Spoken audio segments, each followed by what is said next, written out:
All right, so we'll go ahead and get started. My name is Alicia Wimbush, and I am the program director for religious leaders at the Institute for Islamic, Christian, and Jewish Studies. I want to thank you all so much for joining us for this will be our last Lunch and Learn for the year. So I'm glad that you all have decided to join us for today. Like I said, for those who are still coming in, feel free to introduce yourself in the chat. You can share your name and where you're zooming in from. And so as people introduce themselves, I would like to share a little bit about ICJS for those who might be new to our organization. ICJS is an independent educational nonprofit organization that models a new conversation in the public square that affirms religious diversity in the United States. Our mission is to dismantle religious bias and bigotry by building learning communities where religious difference becomes a powerful force for good. And so today we have the pleasure of being in conversation with Reverend Samantha Gonzalez Block, Sam, and Rabbi Debbie Reckman, Debbie. And they are both from the Interfaith Families Project of Greater Washington, and they are definitely well acquainted with how religious differences can be a force for good. And so today they're going to share with us about their work providing spiritual care and educational support to interfaith families. And I'm sure those who are on the call, some of you might be spiritual care providers, some of you might be clergy, but I believe that you all will learn a lot from them. And we also welcome your questions to put it in the chat box. We do ask everybody while we're having our conversation that you will just stay on mute. And if you do have questions as we are in conversation, you can feel free to put your questions in the chat. And then there is an ICJS staff that has in their tagline, submit questions here. If there's a specific question that you have for Sam or Debbie, you can actually submit those questions. And hopefully around 12:45, we will be able to pivot to audience questions. So we'll get to as many as we can. So let me go ahead and introduce our panelists who I am just very excited to be in conversation with. So Reverend Samantha Gonzalez Block is the Christian spiritual leader at the Interfaith Families Project of Greater Washington. She is a graduate of Barnard College and Union Theological Seminary, and she is passionate about building bridges across faith and cultures. Her diverse background includes ministry, education, advocacy, and communications work with the UN. Samantha also teaches Latin dance. Wonderful. I wish you could show us some moves up here, but maybe another time. Slam poetry and storytelling to foster connection. Her writing appears in Journal for Preachers, Uncommon Bonds, and The Porch Magazine. She lives in Rockville, Maryland with her spouse, Matt, and her 2 children. So Sam, so glad to have you here with us. And then Rabbi Debbie Reckman. She is the Jewish spiritual leader at IFFP. Born in Chile and raised in the DC area, she holds degrees in law, public health, and liberal arts from Georgetown and Johns Hopkins. After a decade in health policy, she found her calling in interfaith campus ministry and was ordained as a Jewish Universalist rabbi in 2012. She blends teachings from multiple Jewish traditions to offer a modern, inclusive perspective. Rabbi Debbie has officiated over 100 interfaith weddings and is active in several rabbinic organizations. She enjoys time with family, stone carving, I love that, power tools, and all things sci-fi fantasy. Debbie, so glad you're here with us, and so glad again to be in conversation with you both. So we're going to jump in there. One thing that I love to hear are stories and how people, got to the place where they are doing the work that they're doing. And so I'd love for each of you to share a little bit about your journey into interfaith work. I'll go first because I unmuted first. Hello, everybody. It's such a pleasure to be here. And I love stories too. So Alicia, cut me off when you need to.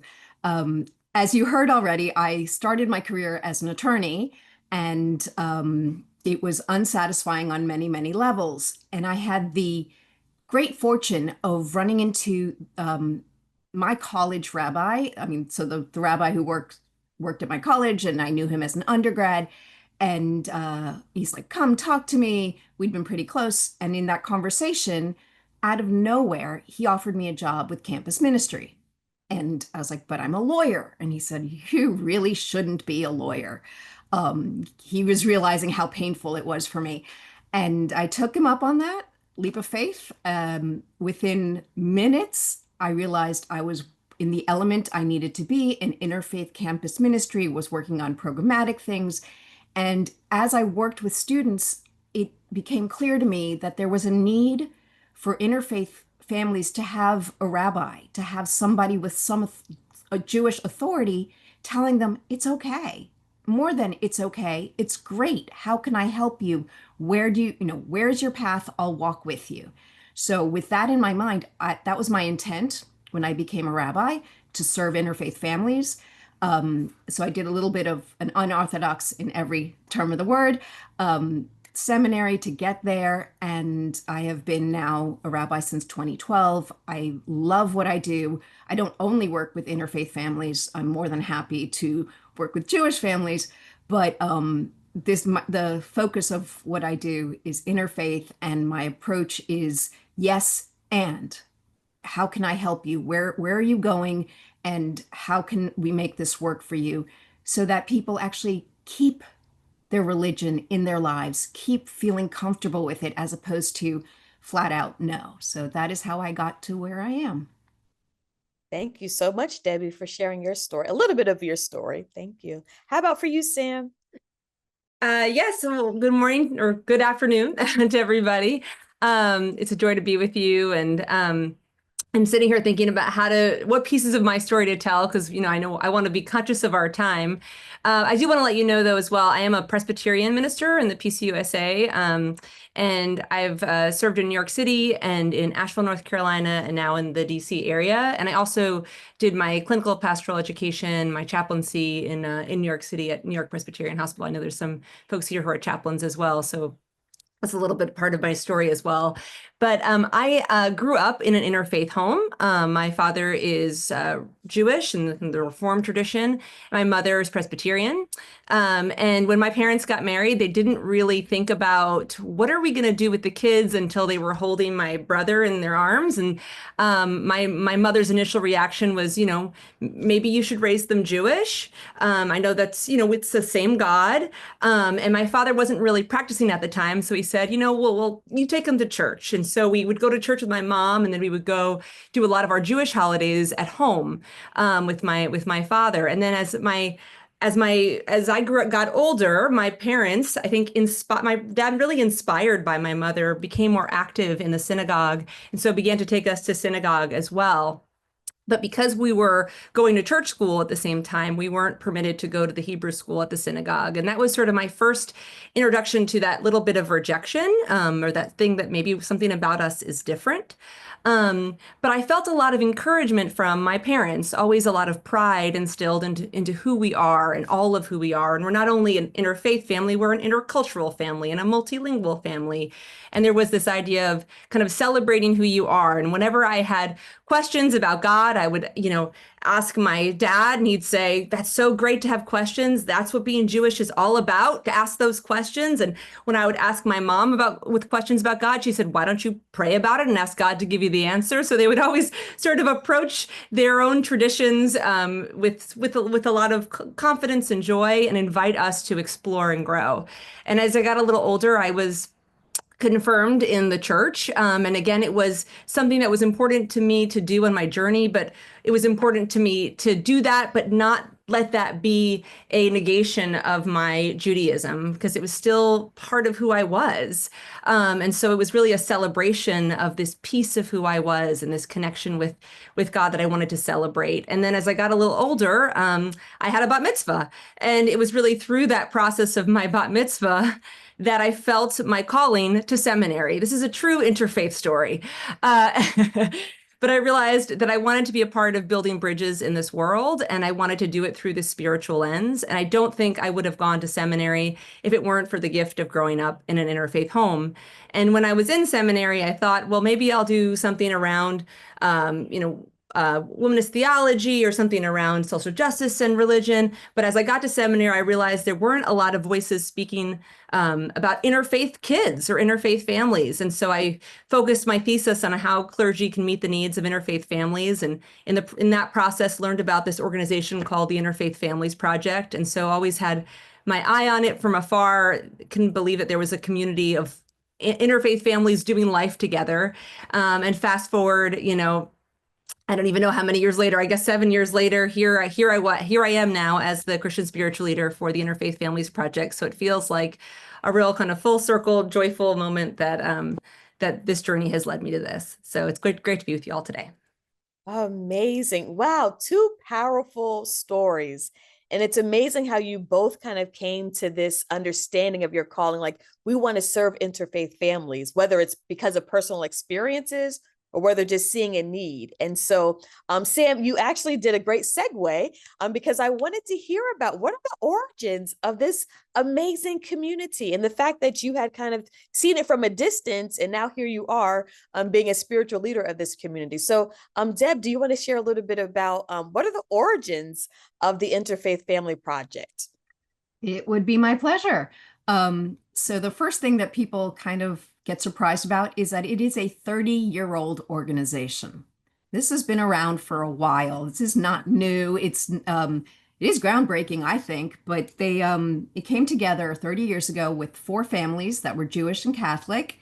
And they tried to go and find a synagogue, each of them separately. And the synagogue would be like, oh, sure, come on in. You are practicing Judaism at home, right?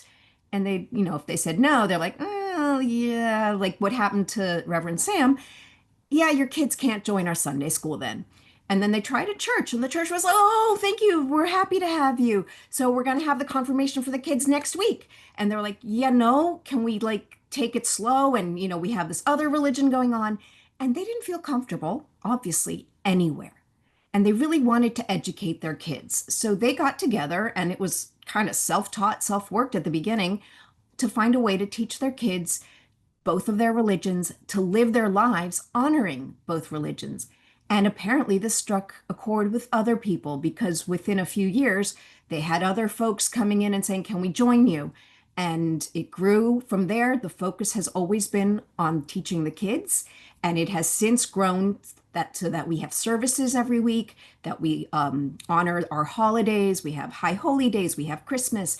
And what I love about this place, I mean, there's so many things I love, but we don't mix. We have Judaism and we have Christianity, and we have them both in one space, respecting one another, learning from one another in dialogue all the time. And we are now up to 100 families. We have a presence online. We have virtual families. We have a virtual Sunday school as well as our in-person. And it's vibrant and just, it's beautiful. I need to hold myself in because I get very excited.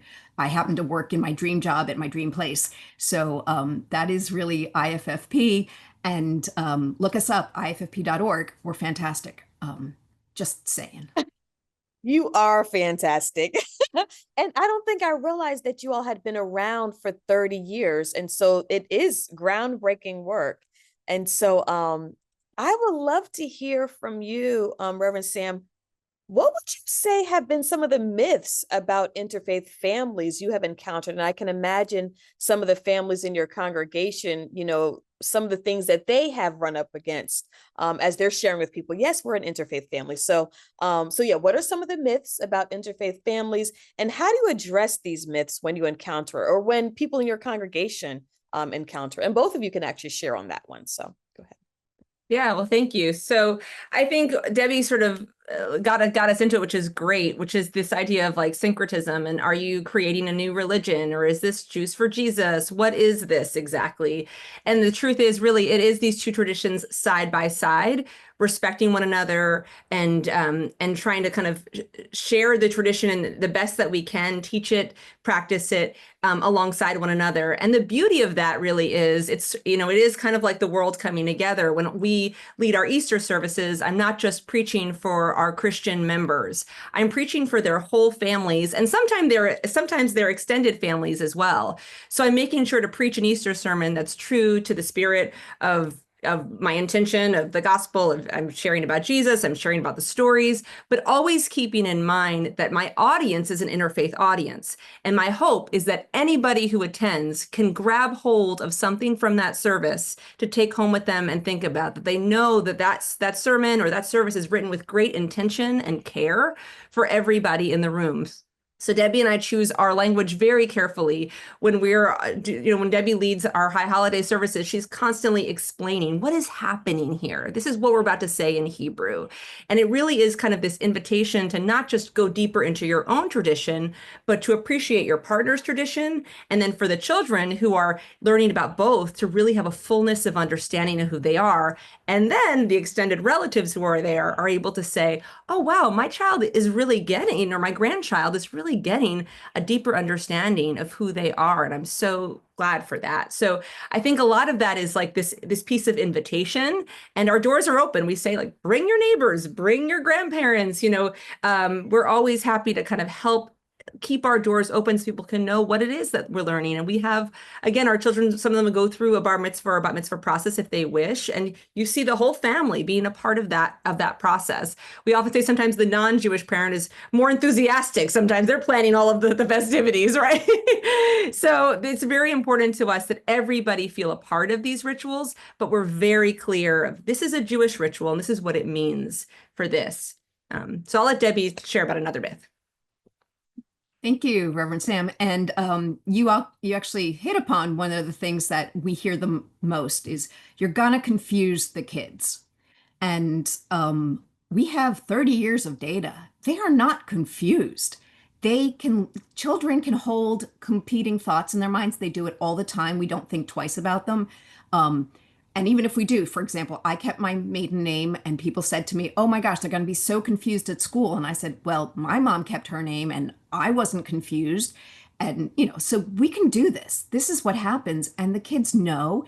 And, yes, so the myth is that they're going to get confused. They're not going to get confused. They're going to learn more and actually start earlier with abstract thinking and how you can hold two different views in your head.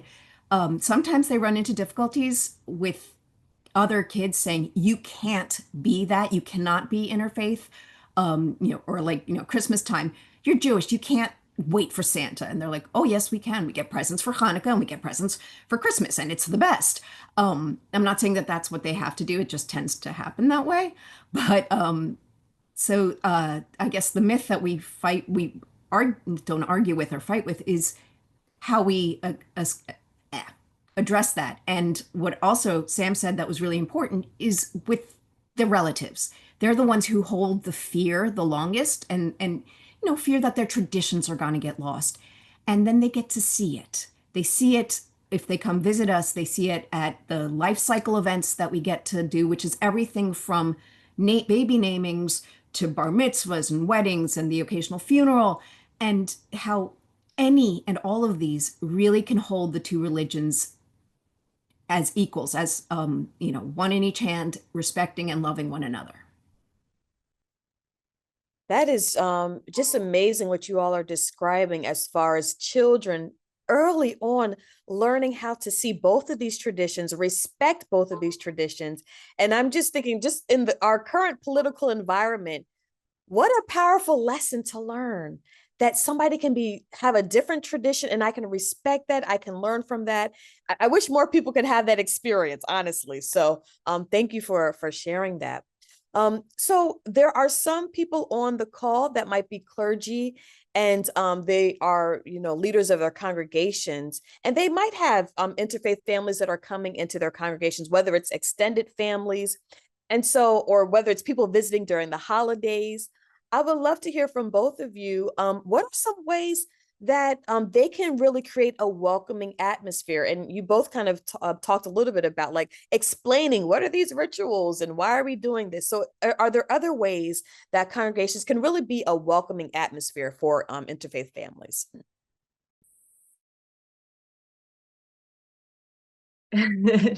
Well, yeah, I'll start and then Debbie jump in. Yeah, I think language is important, and I think it starts from like your website, right? It starts from the before anyone comes through the door, right? And then everything that follows. I think one of the big reasons people come to us is they'll say things like, "We wanted to go to a place where we could equally belong." And I know even serving in the as Presbyterian minister, there's lots of rules around who can serve in leadership and who can't. And I know that there's also lots of houses of worship that are shifting those things because they have a spouse that's not of that tradition, but he's super active and we want to have him on in leadership or her in leadership. So I mean, those are things I think to discuss, of what are the implications of the barriers that we place in our community, and are we doing this based on tradition? Are we doing this based on fear? And if so, what are we afraid of or what are we upholding? Because I always say for me, the biggest kind of core belief I have is how do I create a space of welcome? How do I make sure you know that you are loved? And sometimes there are some things maybe that are just, I love interfaith families, but maybe I say, but I can't do a wedding. Maybe that's something that you're experiencing. Well, then how can you be there for that person in every other way possible? How can you direct them to somebody who will? How can you remind them that you're there to pick them up afterward, that you're there to counsel them and to love them, right? So those are all kind of, I think, pieces of a larger kind of spirit of welcome that we need to just analyze together as communities. Because I think people are looking for a place to be and to belong. And I often find myself saying things in services, no matter your backgrounds or beliefs, this is for you, or, this is what's happening right now. And this is how different ways that you can, you can be in touch with it. For example, we did communion this year, and we had different ways for people to participate in that. You can come and you can receive communion. You can come and receive a blessing. And Rabbi Debbie and we had a whole interfaith kind of community of folks offering blessings as well. You can stand and sing with us. You can meditate in your seat, inviting just different ways of invitation so that everybody there knows they aren't an outcast, they aren't an outsider, they aren't an observer, that they are part of this community and they are appreciated and they have a space here. So I think those are things to certainly be thinking about. And I'll just say, and recognizing that we say a lot of times every family is an interfaith family. You have folks in your community who are interfaith families, even if they are all Catholic, they experience their Catholicism probably in some different ways in their houses. So keeping that acknowledgement that this isn't an insider club and an outsider club, that we are always in diverse spaces and they're diverse in their own ways. Yeah, and if I can build on that just a little bit, although I think Sam nailed all the big points, but I know some synagogues, if they're affiliated with certain movements, they cannot offer certain things to interfaith families as much as the rabbi or the leadership would want to. They just can't, or they'll lose their standing. But that doesn't mean that they've got nothing to offer. They can offer a non-judgmental space, that invitation, come in, don't feel that you are other. You are part of our community. We love you. There's the other part, which is having that list of people who will, having in the Jewish space, the rabbis that will do interfaith weddings, the moyals, those are the ones who do the circumcisions, who will do interfaith circumcisions, and so on and so forth, so that you have your short list, so that when someone comes to you and you have to say no, you can say, I can't, but I can help you. And just that sort of openness to saying, okay, I can't do this, and maybe you can't do it because you think it's wrong, and that's totally legitimate because that's what's taught. I mean, there's nothing wrong with that. That's a personal view. But if you can even say, okay, I can't do it, I wouldn't do it, but I know that there's people who can, and I still care for you as my congregant, as someone who's with me to help you. And that is a big leap for some people, but just again, that respect and that invitation, come in as much as you are able to. We welcome you. Thank you so much for both of your explanations. And some of the things that I was highlighting as you were speaking was I love, Reverend Sam, how you talked about the invitation and the different options, how people can participate so that they know they belong in community. And then also, both of you talked about how you also, as a clergy, have to know your boundaries and to be able to be okay with your boundaries. But I feel like you're also helping us to realize, as clergy, we have to be in interreligious clergy friendships to be able to say, I might not be able to do that, but here's somebody that I can recommend to you. And so, as clergy, we also have to begin to form those interreligious relationships with our other colleagues. And so, I think both of you are highlighting the importance, regardless of maybe what your spiritual training is, background, why it's so important that we all, and like you said, Reverend Sam, we're all in some type of interreligious context and relationship, whether we know it or not, because we're all different and we all are expressing our faith in different ways. And so just really being open to one another is so key. So thank you both for that. So I want to shift gears a little bit. Rabbi Debbie, you talked about doing 100 weddings. I can just imagine.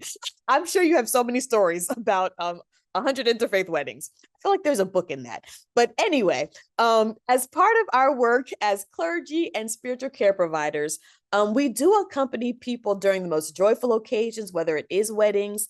And then we also are there during very difficult periods of their life. And so I would love to hear from both of you to share a time you provided spiritual care to an interreligious family during a difficult moment, maybe a death of a loved one. And then also share a time where you did accompany an interfaith couple as they're preparing for a wedding. I'm sure, Rabbi Debbie, you have lots of those stories.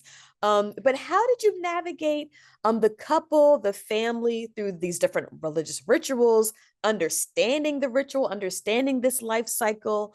And what are some things that as chaplains, as clergy, when we are entering into these spaces that, might be helpful for us to kind of keep in mind?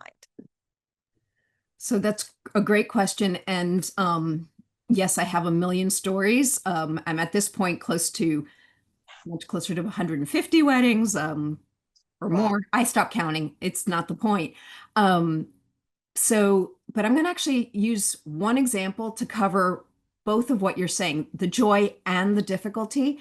This was a family that came to me when they were pregnant, and well, she was pregnant, and they said, we don't know what to do about circumcision. We don't know. She was adamantly against it for a bunch of reasons, all legitimate. And he was like, I never thought that my child wouldn't be circumcised. And they'd never talked about it. And they were like, what do we do? How do we do this? So I started speaking with them saying, are you worried about the physical circumcision? Are you worried about the bris, the entering into the covenant aspect of it? And there was a bit of both in there. So I addressed both of them, how, for the circumcision part, for many of us, go ahead, do it in the hospital, and then we can have a baby naming later. Or the only Moyles I ever recommend are also physicians. And I was like, you're gonna get the same experience just in your living room. So there's a gradation there of what you can do if you actually, but then what if you're like, I don't want to circumcise my kid at all? And how does that work in the Jewish framework? There is a movement within Judaism to not do this. And it's highly contentious, absolutely contentious. It is a hot topic button, but it's important to point out to like a family like this, but it exists. You're not alone in struggling with it. And so the couple, they talked a lot. They went back and forth with me like a million times, and they made their decision, which was not to circumcise, but they still wanted a joyous welcoming service. And they wanted it to be interfaith. So then I was faced with, so the husband called me. He's like, okay, my wife and I, we're good with this. Guess what? My folks are having a freak out here. He didn't say it that way. I said it that way. And I said, let me talk to them. And so then I spent quite some time talking to them and saying, do you know what your son has just gone through? He has worked this out. He started from this point of view. He did all this learning. He did all this discerning amongst him, in himself. He loves you. He loves his religion, but he also loves his family, and he needs to make it all work. And you obviously love him back, and you want to have this connection with your grandson. So what do you think you need to do? And I didn't give anybody like hard guidelines. I just tried to walk them through that path of love, the path of understanding, of saying, yeah, I can see this. It's going to take me a while to get over it. And I said, that's good. That's fine. You need to go at your pace. But if you can find a path to love, to understand, and then we developed, I got the pleasure of working with a Catholic priest who I'm very close friends with, and we've done a lot of baby namings together and baptisms on how to present it to both families, to the extended family, as this joyous occasion, pointing out that this covenant is as much with the community. Like I always said to have people, all of you here, you didn't realize when you walked in this door, you are promising to help raise this child, to help raise this child with love and justice and all the good things in the world. And that we share. So that's one example. And like I said, it kind of hits both because it was really painful for the grandparents. It was painful for the parents, but it ended up being this joyous occasion for everybody, as me and the priest, because partially because we get along real great, but we were able to present this unified front of religion that was not in conflict. What a great story, Rabbi Debbie. Thank you. Reverend Sam, do you have a story you want to share? Yes, I too have done many a wedding, and there's funny stories, there's heartbreaking stories, there's happy stories, there's all the stories. But I recognize there's a lot of chaplains on the space. I would like to share a funeral story, and then we can, if you guys want to hear some wedding stories, we have Debbie and I could do some of those as well. But I think this is an interesting funeral. It was a funeral for a member of our community who passed away several years ago. And what's interesting again about our community is we're our community of interfaith families. But I stand by what I said before, right? Every family is an interfaith family. So even if I'm going to give this kind of example of Judaism and Christianity, but just keeping this story in mind for you, whatever context you're in. But we had a member who passed away, and she was Episcopalian, and her husband was Jewish. And Rabbi Debbie and I were actually there the day that she passed away. And it was important, I thought, for Debbie and I to be there because we were there to sort of see her off as she transitioned, and we were there to also be there for her family in that very moment. And so Debbie and I were there kind of holding that space together. And I would say if you're walking into a room by yourself, you are holding all of those spaces and just your presence and who you are. And what was kind of interesting for us as we prepared for what would happen afterward is, funerals are so much about who's left, right? The people that are there to mourn. But you also want to be true to the spirit of the person that passed away. We've all been at the funeral where we've said, that doesn't sound like Judy, or he never went to church, or when you really want to kind of be true to the spirit of that person and how they lived. And so again, what's interesting regarding interfaith families is there are different feelings about the afterlife. There are different rituals that happen. And how do you kind of discern best ways forward? And so we met with the husband and asked who, and asked him what the widower, and we asked him, what was meaningful for him. And he really wanted to have a Shiva, which is kind of this mourning period where people come to your home and they visit with you and bring food. And so we had that ritual, and we had community members that came out to help care for him and his family in that time. And as we prepared for the funeral, which I was responsible for leading, I wanted to speak about the afterlife in a way that again was authentic or true to this member who passed away, but also wasn't inaccessible to the spouse who was left. So I used a lot of language around, this is where she felt like she was going, or this is how she felt at the end of her life. And then I directed, remarks to her spouse around, and this is what it might feel like for you, and know that we're here. And so again, I just invite that spirit of tenderness, and curiosity, and really meeting these families where they are, and not assuming what they need or what they believe, but really kind of listening and observing, and remembering that you want to honor that person's life, and you also want to really care for those who are the family members who are left. And so it was a really remarkable experience, and I was glad that, again, it's always great to have good colleagues to help you through that, but remembering if you are the sole person in those situations, just being mindful of that space and how you want to hold that. Thank you so much for that story. And you both kind of, as you were talking about these stories, kind of going into my next question about the religious education piece. And you both kind of talked about how there were extended family members that, of course, are involved in these different rituals. But I would love to hear, what type of religious education are you providing extended families so that they can fully understand the dynamics of their interfaith family, whether that's their children, grandchildren. So yeah, what type of education do you all provide? Me? Okay. So we have a Sunday school. So we have a Sunday school program at IFFP that is from pre-K all the way through adulthood, which again, our community has evolved over these 30 years, right? It began just as a Sunday school, and then we started to have what we call gathering, which are kind of like our interfaith worship services that we do, and then followed by Sunday school or education for all ages. And we will have people bring their family members to all those. If grandparents want to sit in on a Sunday school class, we allow them to do that. We're like, come on in. There's a great, again, spirit of openness. And our adult education is also very member driven. So we have folks lead on different topics that might be of interest. We do panels sometimes. We talk about, what it means to be Catholic in an interfaith family. We talk, we've had all kinds of different sort of panels and conversations. But those are always a great opportunity for learning.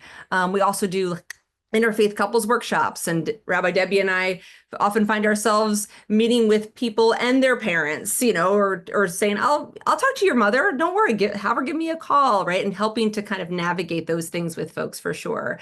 But the Sunday school program is a really, I think, a meaningful part of our program still, which, they're learning about Judaism and Christianity side by side. And oftentimes it's in conversation with what's happening in our worship service. So if we're learning about Joseph and the amazing Technicolor Dreamcoat, they're learning about that in Sunday school, and they're starting to figure out what that story means.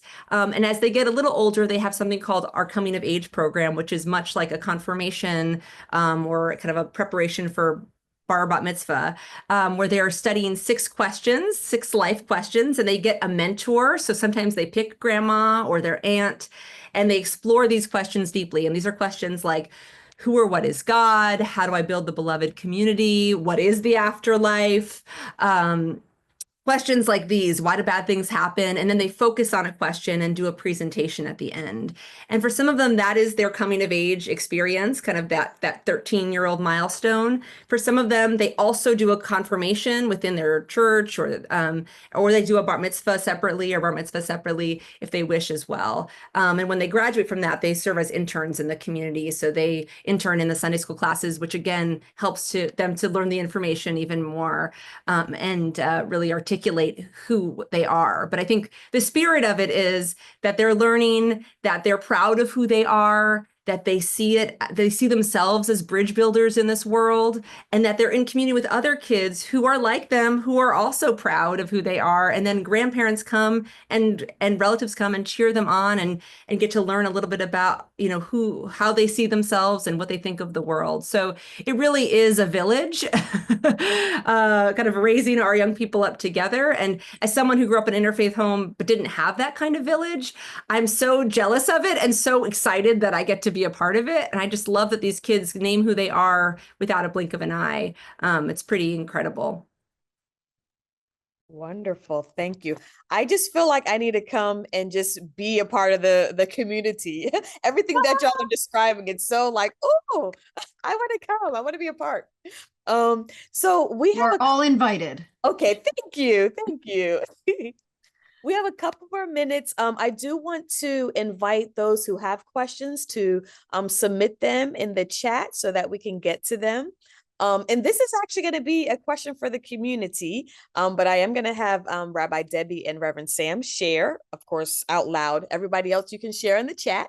But over the years of doing interfaith work, and for those who are on the call who have done interfaith work, I would love for you both to share what have you come to appreciate about another tradition, and how has this enriched your own religious identity in life? And like I said, everybody is invited to share that. Put it in the chat so we can read everybody's appreciation and what they learned. But Rabbi Debbie, you want to start us off with that one? Sure. So the one thing I realized right off the bat is that doing interfaith work is this massive set of opportunities. Like, wow, I have so many options, so many ways to learn and grow. And, it's just seeing how different religions, or even within a religion, how people see God, what their relationship is. Maybe there is no, I also work, secular humanists and atheists. Maybe it's not about God, but what does the community look like? What teachings? And then the beauty is by opening myself up, this huge, I mean, ginormous place of intersection. The things we all find that we teach and that we learn and that we want to focus on. The concept of love and joy, the concept of taking those things and giving them to others as a matter of fact, as this is what my religion teaches me to do. It teaches me to love everyone. It teaches me to find joy where I can and elevate it. So it's been a process that just gives me great joy. But I tell people all the time, this interfaithness, this when you're faced with it, don't be afraid. Try not to, because there is a lot of fear. My traditions won't get passed on. No, you have an opportunity to pass on yours, to share how much it matters to you, and to see how other people's traditions grow and inform it. I've had the joy of having some weddings that are interfaith and particularly unique. I had a Zoroastrian Jewish wedding. It was unbelievable. I learned so much. It was visually stunning. It was one of the few where we had a real rehearsal because you had to walk over here and there was colors and paints and coconuts. And yeah, I usually feel that the Jewish part of a ceremony where we have the chuppah and we bless wine is kind of big on rituals, but this one had even more, and we did them all. And it was fun, it was joyous, and I learned so much. So for me, that is, yeah, I could go on all day, but I won't. Reverend Samantha, you go. I love that. I think my new motto these days for myself as I approach this interfaith work is, we don't always have to be a community that agrees. We just have to be a community where everybody belongs. So it's not about agreeing, it's about belonging. And I think as we face challenging topics, as we face challenging issues of our day, kind of keeping that in mind for me has helped me drive me in this work. And it's been really a joy to go deeper into my Judaism, right? A place where I wanted to explore further because I get to work alongside Rabbi Debbie, who I call my rabbi, and I get to learn from her. And even when we do our holiday services, for example, Rabbi Debbie one year said, "Sam, will you hold the Torah for a little while?" And I couldn't believe that Rabbi Debbie was allowed. I'm going to get very verklempt. I'm like, woo! But Rabbi Debbie said, "Hold the Torah." And I would always felt sort of like an outsider or even a pariah, right? Stepping into a space and trying to hide who I was, but being able to be in my fullness and have access to something that's so meaningful for me and for my family. And my dad was in the audience and he was crying as he's holding me, and I'm crying while I'm holding this, right? And it seemed like such a simple thing, but the meaningfulness of just that spirit of welcome is so powerful. And I think last thing I want to say is I think there is that myth of, interfaith families want out. And I always say interfaith families families don't want out, they want in, you know? And so, and I think it's part of our larger inclusion work of our houses of worship, right? How do we allow people in? How do we invite them in so that we can really learn from each other and we can celebrate all we share, and we can also celebrate all of our differences, and that's okay. And so I think just that has been sort of the driving thing for me with interfaith work these days, and it's giving me a lot of hope for all that we can do together. Can I jump in with one last thing? Which, Please. as Sam was talking, so she mentioned that when at Easter, when we give communion, I and other Jewish members of our community, we are up there right next to, I mean, the way it's set up, I'm right next to, generally it's Reverend Sam who's giving communion, and people will come to her and get it, and then they'll move over to me and ask for a blessing. They're getting both. Some people do one or the other, but I get to be there and be a part of this openness. So those have been the times where I almost cry. We had a few years ago, and it was just a special, it happened. It was an Ash Wednesday service. And I was, at the end of it, I was uplifted. I called Reverend Sam. I said, thank you. You got to my heart. This was beautiful for me. So we also get so much out of this. Oh, thank you so much for both of your sharing. And we did have somebody share in the chat. Heidi talked about being raised Jewish and now loving Advent. And I love what she said. Who can't get behind hope, peace, joy, and love? So thank you for sharing what has enriched you in interfaith work. So, friends, we are going to transition. We do have some questions from our community, so we'll transition to that. And again, if you have any questions, please feel free to put them in the chat. We'll get to as many as we can. So the first one, and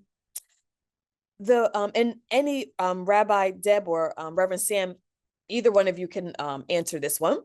Sometimes interfaith rituals are so watered down to the lowest common denominator that they are unsatisfying. What suggestions do you have for avoiding watering down rituals, particularly in the context of hospital chaplaincy? Wow, it's a great question and a great observation.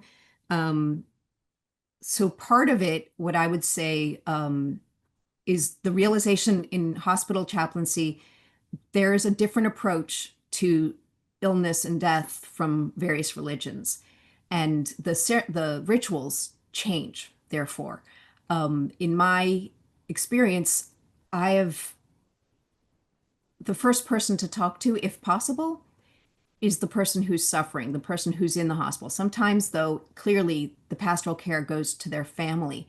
It's always a matter of where are they in their religion. Sometimes they want sort of that watered down version, and sometimes they want to go deep. As Reverend Sam said, I explain everything. I teach about the history. Like if there's a ritual or a prayer I'm going to talk about or give, where did this come from? How old is it? What part of Jewish history did it come out of? So that people can, even if it's the light version, they know what they're getting or where it came from. So that would be how I approach that. Thank you. Reverend Sam, anything you wanted to add or? I think Debbie was spot on with that. Yeah. And I think we can sometimes do that, right? We can water things down because you want everyone to feel comfortable. But I think kind of what we were saying before, sometimes it's not always about just watering it down. Sometimes it's about sharing about it and then sharing about different ways to connect with it. So, if you're, doing, I don't know, a remembrance of baptism, not everyone is baptized, right? Thinking about how can you talk about water in a way that's accessible? How can you say, you can come forward and we can do a remembrance of baptism, or if you're not baptized, we can do a blessing for you, or we can remind you that you are light and you are love, right? And so again, I think just for me, it's about kind of creating options so that people know that they don't leave the room thinking like, well, this part's not for me, or this part I'm not welcome in, or this is awkward, right? So you don't want to be afraid to do pieces of the rituals that are maybe important or could really be meaningful for someone. But again, doing it with a special kind of bit of thoughtfulness. Thank you. So our next question is, what language have you used if or when you experience one family member lobbying for another family member to convert or adopt particular views? I work as a hospital chaplain, and a few of us have shared stories of family members requesting, can you go into my loved one's room and help them accept Jesus before they die? I feel like I should take this one, or I'll start us off. I've had this experience, so I resonate with this very much. I think reminding ourselves that for these family members, this is coming from a place of deep love or a place of deep concern. It's not coming from a mean place. It's not coming from a bad place. It's coming from a very loving place, right? And so I think keeping that empathy in our hearts in those moments, I think, is important. Even if for you, you might disagree with this, or you might feel a certain way about it, even if you do agree with it, right? Thinking about, again, that thoughtfulness, being mindful, right, of the person that's there. But I agree with Debbie. I mean, I think keeping in mind the person that is sick, the person that is in need of care should be kind of also forefront in your mind. But I would meet that family with appreciation. Like, thank you for your concern. Thank you for your worry about your loved one. And then reminding them that, God's love is boundless. God's love is present in this room, no matter what. This person is a light in our lives, and let's honor them for a moment. But I think of just kind of reminding them of that openness of God's amazing love and presence. And, as you enter that room. And so using language that is broad, again, as you feel comfortable, right? I'm speaking pretty generally without knowing a specific story, but that's how I think I would approach it.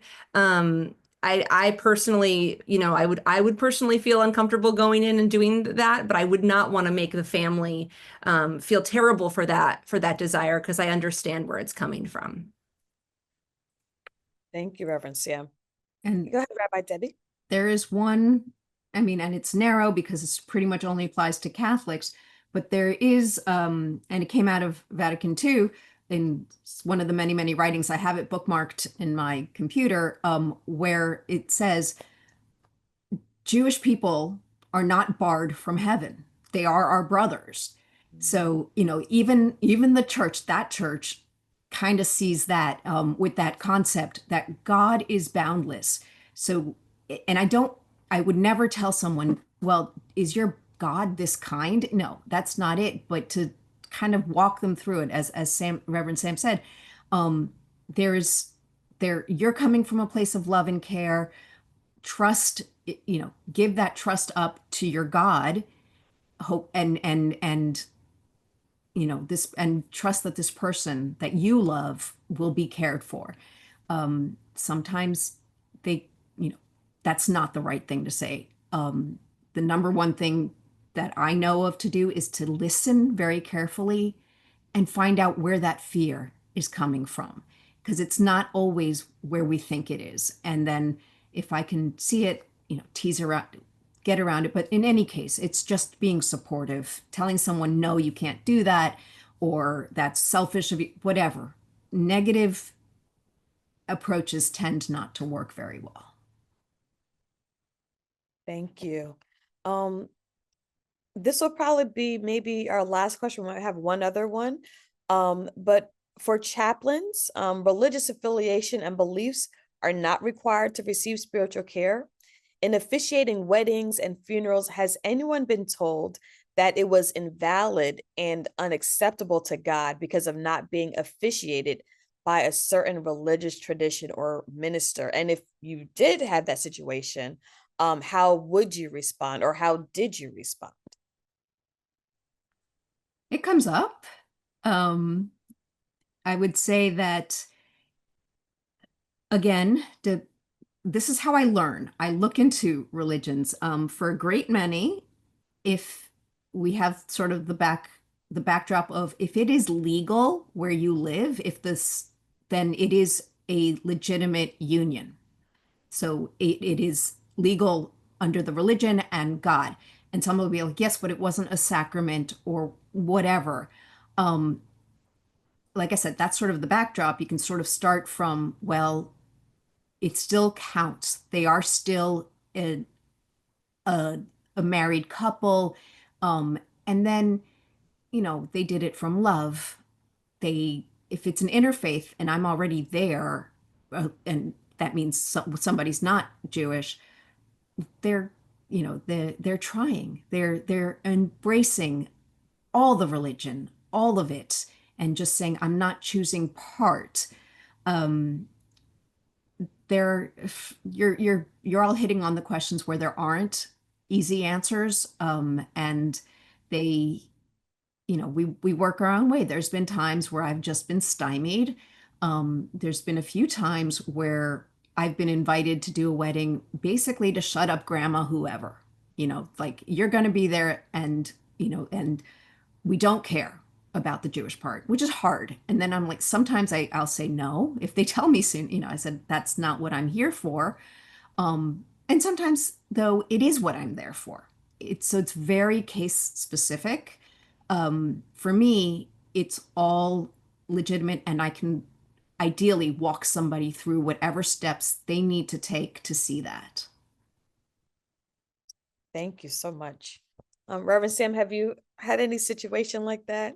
Yeah, and that happens even with couples that we encounter all the time, around, my child wasn't baptized by a priest. Are they still baptized? Or we got married by our friend. Are we still married in the eyes of God? There's so many kind of questions that come up, and I'm sure for many people on this call as well. What we often tell couples is, build a sacred circle around yourselves, be in conversation with each other. What feels true for you is true for you. And not everyone is always going to understand, but that's life. That's okay. If you guys are on the same page, if you guys understand, then that's okay. We do a lot of policing of our traditions. We do a lot of, this is the right way, this is the wrong way. At the end of the day, we want to raise happy, healthy, thoughtful human beings who love each other and who are kind, and I think that to me is the most important thing. And so, I think I agreed, like, sometimes we get, and I'm sure, again, many of us on the call step in to kind of add legitimacy to something or to prove something. But at the end of the day, it's all about kind of creating a space of welcome, a space of love, being there for one another. I've done weddings for Hindu Muslim couples. I'm neither Hindu or Muslim, right? But they've trusted me to hold that space and hold that tension for that family. And so I think that's what we do, especially for us multi-faith chaplains, right, are coming in. You are holding space for that family, and you are meeting that family where they are, no matter what tradition they are, no matter what prayers they say. You're there to listen, you're there to love them, and to remind them that they are loved in this time. So I think that's what we're all trying to do our best with in this world. Well said, well said.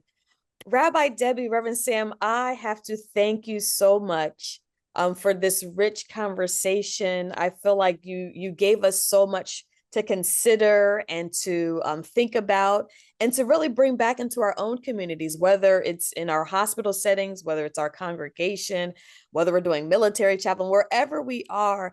I feel like you gave us just some really good insights and wisdom to bring back. So thank you both for your time and for sharing your experiences and wisdom with us. And I want to thank this community for joining us. I know we're heading into the summer months, so the fact that you took time out of your day to be with us and to enter into this conversation, I just want to tell you all, thank you for joining us. And if you want to hear more about programs like this, please visit us at icjs.org. It can't get any easier than that. And also look up the Interfaith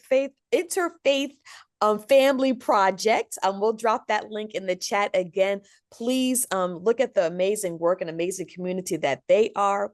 And I would like to share that, all of the programs that we do with our Lunch and Learns, they are free of cost. But if you would like to support our work, ICGS is a non-sectarian and independent, unaffiliated with any academic or religious organization. And so we, count on you all for support. And so if you would like to make a donation, again, go to icgs.org. Anything helps. And so we're grateful to be to be able to provide spaces like this for us to enter into these conversations. So however you can support, we will love and appreciate that. And again, we're going to probably be on break for a couple of months during the summer months, but we will be back in the fall. So please check out our website to see all the important work that we're going to be doing in the fall programming for chaplains and clergy. We have a great year planned ahead. So, but we're going to be taking a little break this summer. But we hope to see you back in September. And again, Rabbi Debbie, Reverend Sam, thank you, thank you, thank you so much. And maybe some of us will be coming to visit you all. So be on the lookout for us. That would be great. And thank you for having us today. It was a joy to, as you can tell, we love talking and sharing what we do. I'm speaking for myself, but I'll let Reverend Sam say her own No, goodbye. thank you all so much. And if we can be of help to you or support in your work in any way, please reach out to us. We're delighted to meet new colleagues in this work. Time. Yeah. Thank you all so much. Have a wonderful afternoon, and we hope to see you again back in September.